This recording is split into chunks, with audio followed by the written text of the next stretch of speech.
So we open with messy Tiffany. I didn't know you were married, Destiny. Well, Destiny was barely married, so that's why you didn't know. So Destiny has to go in the bathroom and gather herself, and she's like, why is this heifer bringing me down at my birthday party?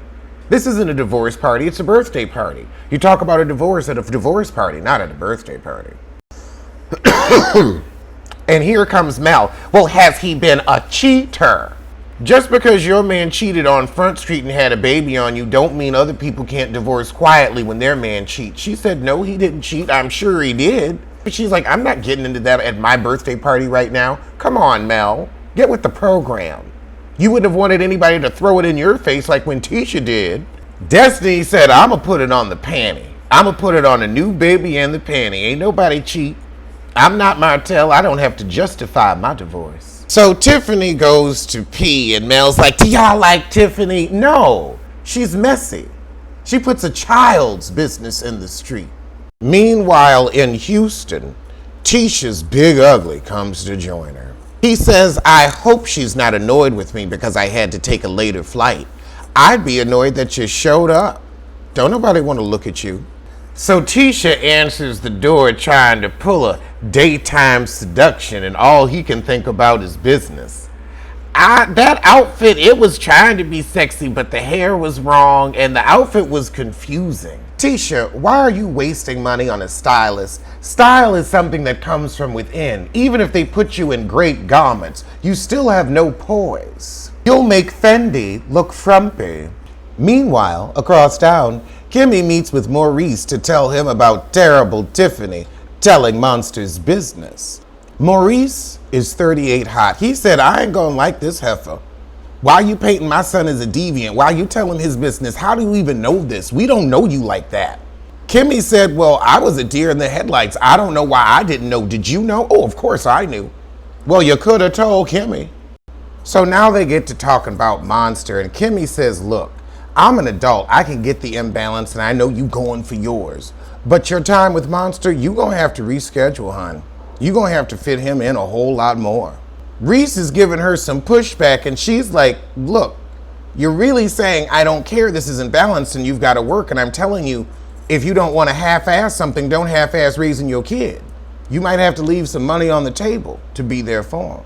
Kimmy said, you know what, I ain't even gonna be mad about the vaping thing. I'm used to you keeping me in the dark. Kia was keeping it so real. She's like, look, I am on a need-to-know basis with you. And this whole co-parenting sit-down, it's not for me to say what I think Monster should do. It's for y'all to say what you want, and I'm just going to help facilitate it. But my opinion ain't welcome. You kind of listen to it, and your other heifer, girl, boom. If I say yellow, she'll say green. Kimmy said, it's funny to me, you know, I don't know nothing about raising black men. I did such a terrible job with Jalen. I mean, just awful. I wouldn't listen to me. What do I know of life? Back in Houston with Tisha and her big ugly. They gonna have a dinner with Marceau's aunt and uncle, who's also partnering with them in the cigar lounge. Tisha said, you know, we're coming up on 15 years with my big ugly, and hopefully by our 20th anniversary, we'll finally be into this new house. Because I am sick of living in this small shack. Oh, Uncle Mike, the one building the house, and he said, you know, we're moving faster than we were, but we're still going at a snail's pace. Marceau getting firm with Unc. He like, look, your subcontractors and designers just ain't showing up. So Uncle Mike puts it back on them and says, well, look, if you could make up your mind about how big a closet and garage you want, maybe we could actually start laying down some plans. But if every 5 minutes you call me saying, well, actually, I need this and let's make this bigger, I don't know what to do. They sound like some badass kids with a case of the gimme, gimme, gimmes.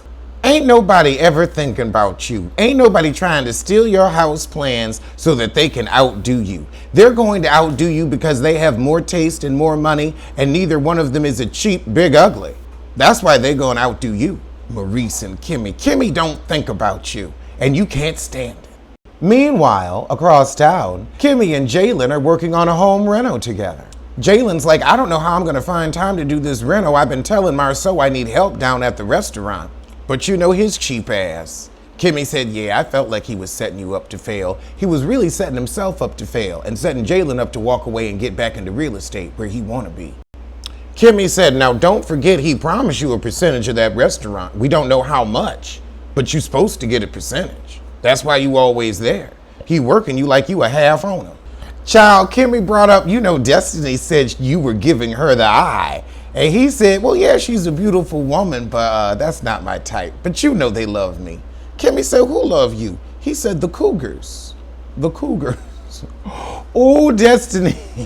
I know when you saw that, your little feelings got hurt. Here you was thinking you was getting a young tenderoni and he calling you a cougar. Later that night, Tisha and her big ugly are going to have their champagne tasting. They said they have celebrities. Who? You? Oh, that's right. They in Houston and nephew Tommy done showed up. I mean, he's famous. More famous than y'all. I'll say that. But let's not act like this is an own, full, free cross promo. Marceau gonna say this is the best champagne I've ever tasted. How much champagne have you tasted? Since you don't even know what you have isn't champagne, because champagne only comes from Champagne, France. You have a sparkling wine at best, and you give me a Bud Light drinker. That's what you give me. You give me a champagne tea. Miller High Life. Wild Irish Rose. That's what you give me. A St. Ides tea. Girl, that heifer in the red dress was looking for camera time. She was not looking at your big ugly. Please. Back in Huntsville, Kimmy and Maurice is going to meet with the ex-heifer and her deadbeat, since they're in town for Monster's graduate. Is the ex-heifer going to accuse Kimmy of stealing her man, even though she clearly ran him off? Only time will tell. But OWN will tell you business. So Maurice has a meeting with his attorney after this step-parent Ponderosa, and he's like, I gotta go. And Kimmy's like, I'm not speaking for you. I already know what happens when I do that. That doesn't work.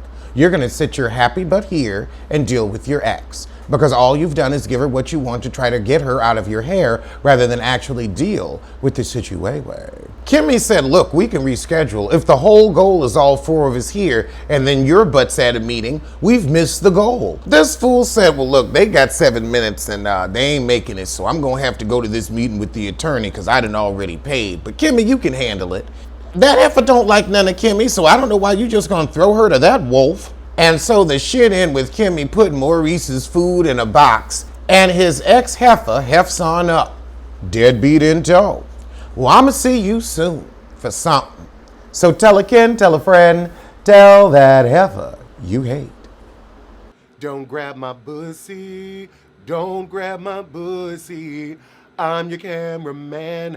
I don't want to be anything more to you. I swear, don't grab my pussy. I'm not attracted to you. You look like Yoda and the Golem.